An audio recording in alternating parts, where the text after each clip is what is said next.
Enesiz ve maşgala söygüsü görmün ulalan çağaların cemgete tesiri. Söygüsüz ulalayan çağalar kıynansaq da kəbir yaramaz neticelere duçar bolup bilerler. Yine mümkün bolup bilecek tesirler. Duygu kıyınçılıkları, söygünün ve ünsün bozulmağı. Çağaların emosional ösüşüne yaramaz tesir edip biler. Bu çağalar özlerinin ehmiyetsiz, yalnız ve inamsız duyup bilerler. Özüne hormat koymazlık. Söygü almayan çağalar özlerine bulan inamı ve hormatı yitirip bilerler. Onların özüne bulan inamı eselip biler ve özlerine yeterlik del duyup bilerler.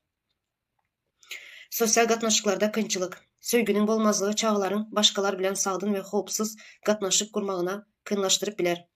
Inamı bolmadık çağalar dost tapmakta kıyınçılık çekip bilerler ve sosyal gatnaşıklarda özlerini hopsuz duyup bilerler. Özünü alıp barış meselesi. Söygünün bolmazlığı çağaların agresif, pitneci ya da iza çekilen hareketlerinin görkezmeyine sebep bolup biler. Bu çağalar emosional zerurluklarını kanaatlandırmak için negatif kılık hesiyetleri östürüp bilerler. Akademik üstünlük, söygünün ve Goldağ'ın bolmazlığı çağaların mektepte üstünlük kazanmağını kınlaştırıp biler. Hövesli ve üns merkezinde bolmakta kıyınçılık çekip biler. Bu bolsa akademik görkezicilerine yaramaz tesir edip biler. Psikologik meseleler, söygünü kabul etmeyen çağalar sonku durmuşunda depressiya, alada ve belki psikologik kıyınçılıklara sezavar bolýarlar. Elbette bu tesirler hep her bir çağada bir menzeş görüp bolmaz ve bu yaramaz tesirler galdır tişörtlerinde azaldıp bolar.